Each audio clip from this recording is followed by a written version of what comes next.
golihii wadatashiga iyo toosinta qaranka ee dhowaan magacooda u bedelay madasha wadatashiga iyo toosinta qaranka ayaa mar kale ka hadlay asbaabta uu ururkoodu u aasaasan yahay waxayna sheegeen inay tahay toosinta iyo weliba sheegitaanka dhaliilaha xukuumadda.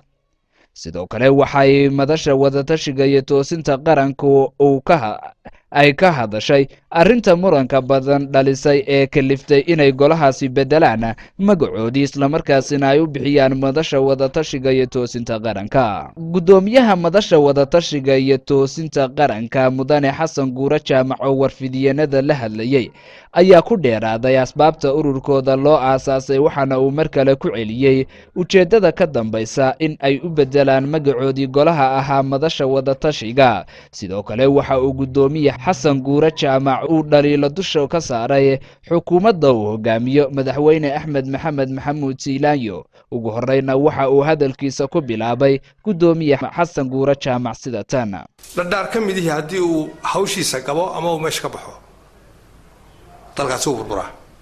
waxa weeyaan oo kow ah xeeldejinta, garsoorka iyo fulinta, ama xeeldejinta iyo fulinta iyo garsoorka.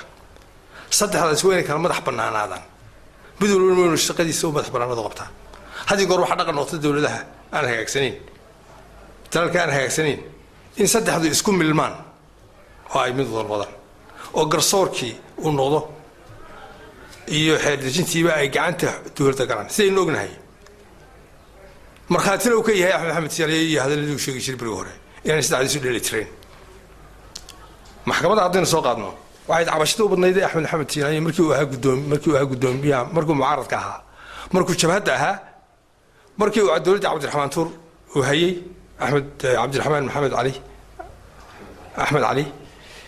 maxamed xaaji jiraan cigaal iyo riyaale. intaba cabashada u badan waxay ahayd cadaaladda radarka jirta. waaye maxkamadda waxaan xusuusnay beri la weydiiyey axmed maxamed la yidhi haddii uu riyaala maanta idinkaga helo doorashadii dambe maxkamadda ma tegaysa ka hor tegi maayo yidhi maxkamad baa jirta. maxkamaddii halkii bay taallaa. waxaa su-aalah maxaa laga qabtay? waaye axmed maxamed waxaa cabashadeedu taallaa baarlamaankii xeeldejinta guurtida maalan soo qaado. guurtidu waa intii dowlad somaliland jirtay way jirtay. waa ururkii sameeyey markii la isugu keenay qolada snm ay wareejinaysay xilka dadkii ay snm isu keentay ee ay u dhiibtay talada dalka ay tiridada gaadhsiiyay bay ahayd.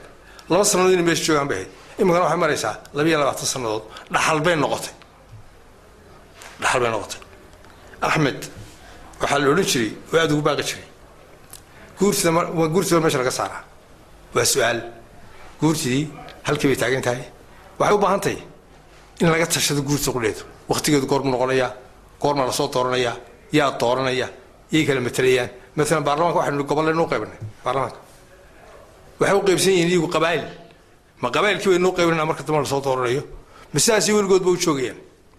waa su-aal u baahan in la isweydiiyo. waxaa ka mid ah waxyaabaha u baahan in laga wada hadlo ee aanu madasha u samaynay. waxaa ka mid ah golaha wakiilada. maaha markii ugu horeysay ee madasha wadatashiga iyo toosinta qaranku ay ka hadasho asbaabta keentay in ay magacoodii u bedelaan madasha wadatashiga. hase yeeshee bulshada ayaa wax badan iska weydiinaysa ereyga madasha oo ay dhowaan la baxeen golihii hore loo odhan jiray golaha